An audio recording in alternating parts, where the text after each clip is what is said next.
Assalamualaikum warahmatullahi wabarakatuh. Hai teman-teman. Iya. Selamat masuk ke SD Al Munawwar. Masih inget nggak nih nama SD-nya? Ya, nama SD-nya SD IT Al Munawwar. Oke, Bapak mau ngasih selamat dulu buat teman-teman yang sudah masuk ke Al Munawwar. Kenapa Pak perlu diselamatin? Karena teman-teman hebat, sudah naik kelas. Tadinya yang dulunya TK, sekarang mau SD atau sekolah dasar. Iya, hebat teman-teman. Oke, di sini bersama Bapak Fahran, bisa dipanggil Pak Fahran. Bapak di sini akan bercerita. Iya, bercerita bareng teman-teman. Pokoknya Bapak cerita tentang apa Pak? Tentang pahlawan-pahlawan hebat. Siapa coba, ada yang tahu nggak pahlawan hebat? Ayo. Batman, Superman, bukan. Lebih hebat daripada itu. Pahlawan hebat dari Islam. Pahlawan hebat Islam.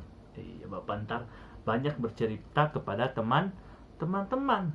Oke, sekarang juga Bapak akan bercerita tentang sahabat Nabi yang akan masuk yang dijamin sama Allah masuk surga.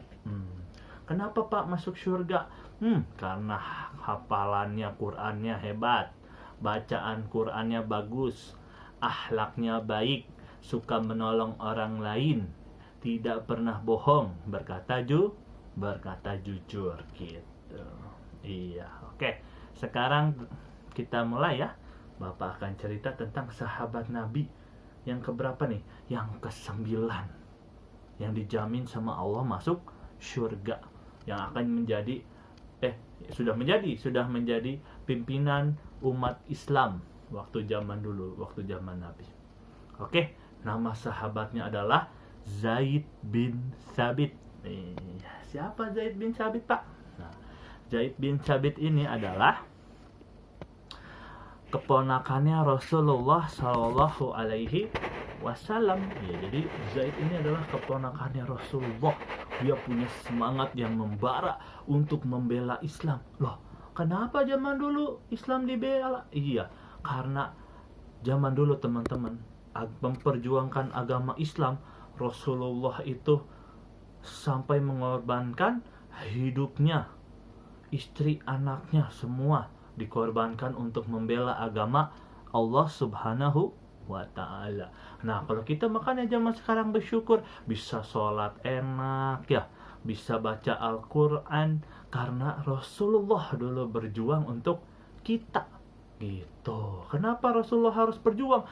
Karena waktu zaman dulu itu belum ada namanya agama, belum ada namanya agama Islam, belum ada teman-teman. Jadi orang-orang zaman dulu itu sukanya jahil, sukanya merampok, sukanya hal-hal yang buruk, yang jelek-jelek orang zaman dulu itu. Nah, makanya Allah menurunkan Al-Quran. Apa itu Al-Quran? Ada yang tahu di sini Al-Quran? Udah tahu ya? Apa itu Al-Quran ya? Di TK belajar ya? Al-Quran itu apa? Nah, Al-Quran ini adalah kitab suci umat Islam. Nah, teman-teman, Al-Quran ini banyak manfaatnya. Ada yang tahu nggak, teman-teman, apa manfaatnya Al-Quran? Nah, ya, Al-Quran, teman-teman ya, manfaat Al-Quran adalah yang pertama, membimbing manusia untuk melakukan kebaikan. Yang tuh tadinya berbuat jahat, suka mencuri, suka bohong, ketika datang Al-Quran dengan Nabi Muhammad Sallallahu Alaihi Wasallam, semuanya berubah menjadi baik ya. Masya Allah. Nah, kita masuk ke ceritanya ya. Siapa sih Zaid bin Thabit ini? Dulu Zaid bin Thabit ini adalah seorang bocah ya, nggak langsung gede ya, pasti dari anak kecil dulu. Iya, seorang bocah, seorang anak kecil yang ingin ikut berperang bersama Nabi Muhammad. Nah, ketika itu adalah perang untuk mengambil harta rampasan orang Islam yang diambil oleh kaum kafir. Nah, kaum kafir yang jahat jadi mengambil harta milik orang Islam diambil oleh orang kafir. Nah, Nabi Muhammad ingin merebut balik bersama pasukan-pasukannya. Ya, kaum kafirnya banyak, ada ratusan ribu, tapi kaum Islam, umat Islam cuma 10 ribu. Kata Nabi Muhammad, hayo kamu umatku, ikutlah denganku berperang, tetapi hanya yang memiliki kendaraan. Nah, semuanya yang punya kendaraan. Dulu itu nggak ada mobil, nggak ada ojek, nggak ada delman, ya. Dulu tuh adanya apa, Pak? Nggak ada pesawat dulu tuh. Adanya unta, keledai, apalagi sapi. Sapi ada ya, sapi. Ya, nah dulu itu kendaraan umat Muslim apa? Unta. 10.000 pasukan umat Muslim dikumpulkan oleh Nabi Muhammad bersama dengan unta-unta mereka. Tapi saat Nabi Muhammad mencek pasukan, ternyata ada seorang anak kecil, teman-teman, membawa pedang, memakai baju besi, ya. Pedangnya aja setinggi dengan kepalanya, teman-teman. Bayangin, saking dia pedangnya diseret-seret. Pedang itu berat ya, teman-teman, tajam, berat, tapi dia karena ingin berjuang bersama umat Islam, dia membawa pedang yang berat itu, yang padahal pedang itu dari kakinya saja dia harus seret-seret, harus susah itu membawa pedang tersebut. Nah, lalu Nabi Muhammad bertanya kepada Zaid kecil, "Hei, anak kecil," katanya, "siapa namamu?" "Namaku Zaid bin Sabit ya Rasulullah," kata Zaid. "Aku ingin membela umat Islam." Bayangin, teman-teman, anak kecil umur 6 tahun mungkin ya, sama kayak teman-teman, 6 tahun, 7 tahun ya, 8 tahun ya, ingin membela umat Islam, ya, dengan membawa pedangnya yang sangat besar dengan gagah berani. Tapi kata Rasulullah, karena Zaid masih terlalu kecil, disuruh pulang sama Rasulullah. Zaid kecil menangis, "Kenapa aku tidak boleh memperjuangkan Islam?" gitu ya. Zaid kecil nangis, ya. Hingga tiba di rumahnya, dipeluk oleh ibunya tercinta, teman-teman. "Tidak apa-apa," kata ibunya Zaid. Zaid sambil menangis, "Ibu, aku tidak bisa mengikuti Rasulullah, ibu, aku tidak bisa berperang." Ya, akhirnya ibunya menenangkan Zaid. "Tidak apa-apa, nak, sayang," katanya.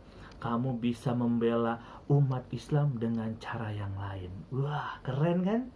Walaupun gak berperang, tapi bisa membela umat Islam dengan cara yang lain. Apa? Yaitu dengan belajar, menulis, menuntut ilmu tentang Islam. Akhirnya Zaid kecil, dia rubah, tadinya membawa pedang, dia rubah menjadi sebuah pensil. Dia belajar Al-Quran, dia belajar mengaji, belajar semua tentang agama Islam. Nah, akhirnya Zaid pun beranjak dewasa, teman-teman. Saat dewasa, Zaid sudah mumpuni, sudah besar ya, sudah besar, sudah memiliki ilmu tentang Al-Quran yang luar biasa. Akhirnya dia bertemu dengan Rasulullah Shallallahu Alaihi Wasallam. Siapa Rasulullah itu? Yaitu Nabi Muhammad. Pasti teman-teman udah pada kenal ya sama Nabi Muhammad.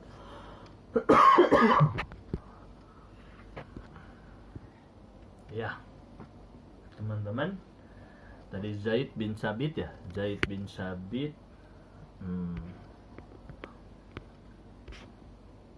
Ya, akhirnya teman-teman, Zaid bin Sabit ketemu sama Rasulullah ketika sudah remaja ya, sudah remaja atau sudah dewasa. Nah, akhirnya dicari sama Rasulullah. Siapa di sini pemuda umat Islam yang bisa hafalannya bagus, yang bisa menulis? Siapa di sini, kata Rasulullah. Akhirnya ketemulah seorang pemuda yang waktu itu masih kecil ya, teman-teman. Sekarang sudah dewasa, sudah besar, yaitu Zaid bin Sabit. Dijadiin, Rasulullah itu tidak bisa nulis, teman-teman. Kenapa Rasulullah tidak bisa nulis? Agar Al-Quran terjalin atau ini kepastiannya ya, teman-teman. Jadi nggak dibuat-buat gitu. Rasulullah itu tidak bisa menulis, tidak bisa membaca. Kenapa Pak Rasulullah tidak bisa menulis, tidak bisa membaca? Karena agar Al-Quran atau yang diajarkan Nabi Muhammad itu adalah pasti dari Allah. Makanya Nabi Muhammad tidak bisa nulis, tidak bisa membaca gitu. Karena memang dari Allah langsung wahyunya diturunkan untuk Nabi Muhammad, spesial untuk Nabi Muhammad. Nah, makanya Rasulullah mencari siapa nih yang jago nulisnya, yang nulisnya bagus, yang pintar juga. Siapa ya? Akhirnya ketemu, yaitu Zaid bin Sabit. Sejak remaja Zaid bin Sabit menulis wahyu-wahyu atau ilmu-ilmu dari Allah Subhanahu wa taala, langsung disampaikan dari mulut Rasulullah, ya. Ketemu ya teman-teman seperti ini, Bapak ketemu teman-teman, tapi teman-temannya di hadapan Bapak ya, di depan Bapak. Ketemu langsung ngobrol seperti ini dari Rasulullah, dicurahkan kepada Zaid bin Sabit ya, atau dikasih tahu ke Zaid bin Sabit ilmu-ilmu yang datang dari Allah. Nah, sama Zaid bin Sabit dicatat teman-teman ilmunya ya. Di mana? Di kulit, di tulang hewan. Karena apa di kulit, di tulang hewan, Pak Fahran? Karena dulu itu tidak ada yang namanya kertas. Kertas belum ada ya teman-teman ya. Jadi Zaid menulis ilmu-ilmu yang datang dari Allah terus ke Nabi Muhammad. Nabi Muhammad menyuruh Zaid untuk mencatat gitu ilmu-ilmu yang disampaikan oleh Nabi Muhammad gitu ya. Nah, Zaid bin Sabit menulis di pelepah kurma, di tulang hewan ya, di kulit-kulit hewan. Nah, pokoknya ditulis ya semuanya. Di tanah liat juga ditulis oleh Zaid bin Sabit. Di batu ya, Bapak lupa di batu satu lagi ya, di batu juga ditulis oleh Zaid bin Sabit. Nah, akhirnya saat yang menyedihkan atau saat yang sedih ya teman-teman ya, ketika Nabi Muhammad ingin wafat ya. Sebelum wafat Nabi Muhammad atau sebelum meninggal, Nabi Muhammad untuk terakhir kalinya menyampaikan wahyu, semuanya wahyu, yaitu dari Allah Subhanahu wa taala, dari Jibril, dari Allah dikirimkan ke malaikat Jibril. Malaikat Jibril diturunkan ke Nabi Muhammad. Nah, Nabi Muhammad sebelum dia wafat, dia bertemu dengan Zaid. Dia menyampaikan semua wahyu-wahyu yang sudah didapatnya oleh Nabi Muhammad ke Zaid bin Sabit untuk ditulis lagi ya. Nah, akhirnya Nabi Muhammad wafat. Akhirnya yang jadi presiden setelah Nabi Muhammad wafat adalah siapa teman-teman? Sahabat Nabi yang paling jujur. Siapa? Abu Bakar As-Siddiq. Kenapa dia paling jujur dan diberi gelar As-Siddiq? Siddiq itu di bahasa Arabnya jujur ya teman-teman ya. Abu Bakar As-Siddiq. Nah, pada pemerintahan atau pas yang jadi presidennya Abu Bakar, akhirnya Abu Bakar membuat apa? Panitia untuk membuat Al-Quran. Jadi Al-Quran itu nggak langsung jadi teman-teman. Ya, sama Zaid tadinya Al-Quran itu ditulis di kulit, di tulang, ya, di batu sama Zaid. Nah, waktu pas presidennya Abu Bakar setelah Nabi Muhammad meninggal, presidennya langsung jadi Abu Bakar. Abu Bakar menyuruh membuat panitia untuk membuat Al-Quran atau menyatukan Al-Quran, ya, menyatukan ilmu-ilmu yang sudah ditulis oleh si Zaid dan teman-temannya ini, disatukan untuk menjadi Al-Quran. Kenapa Abu Bakar berpikir untuk menyatukan ilmu-ilmu yang ditulis sama si Zaid dan teman-temannya ini? Karena pas waktu itu teman-teman, banyak para penghafal Quran meninggal karena perang. Ya, karena perang banyak penghafal Al-Quran penghafal Al-Quran nih, yang hafal-hafal Al-Quran meninggal karena perang, teman-teman. Jadi Abu Bakar punya ide untuk menyatukan semua tulisan-tulisan yang ditulis oleh Zaid dan teman-temannya itu menjadi sebuah Al-Quran. Nah, akhirnya dibuatlah sebuah panitia, yaitu sebagai salah satunya adalah Zaid bin Sabit, disuruh oleh waktu itu presidennya Abu Bakar untuk mengumpulkan Al-Quran. Nah, tadinya Zaid nggak mau karena katanya berat. Kenapa harus saya yang ditunjuk? Ya Abu Bakar, kata Zaid bin Sabit. Pekerjaan ini lebih sulit, kata, pokoknya nggak mau. Si Zaid bin Sabit nggak mau menerima perintah dari Abu Bakar. Kenapa? Karena kata Zaid bin Sabit, memindahkan sebuah gunung lebih mudah daripada menyatukan wahyu atau ilmu-ilmu yang diberikan dari Nabi Muhammad kepada dia, gitu. Ya, bayangin teman-teman, kata Zaid berkata bahwa menyatukan gunung itu lebih mudah daripada untuk menyatukan tulisan-tulisan Al-Quran yang dia tulis selama ini dari mulut Rasulullah. Karena dia nggak mau melebihkan menjadi lebih daripada Rasulullah, ya teman-teman ya. Karena Rasulullah pun waktu masa hidupnya tidak bisa, maksudnya tidak menyuruh itu gitu, tidak melakukan itu. Masa saya disuruh melakukan yang melampaui Rasulullah, yang melebihi Rasulullah gitu. Nah, akhirnya teman-teman, karena kepikiran juga, karena Zaid bin Sabit disuruh oleh Khalifah, waktu itu presidennya Abu Bakar, akhirnya dia menuruti keinginan Abu Bakar As-Siddiq. Dikumpulilah itu ya, semua yang udah ditulis dia di batu, di kulit, di tulang, dikumpulin sama Zaid dan teman-temannya, dikumpulin akhirnya menjadi sebuah Al-Quran. Gitu teman-teman ceritanya. Hebat ya, pahlawan umat Islam, gimana, keren-keren kan? Keren. Oke.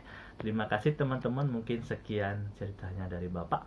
Nanti kita akan cerita yang lebih keren lagi, pahlawan-pahlawan Islam yang lebih hebat lagi. Oke teman-teman, semangat ya belajarnya di rumah.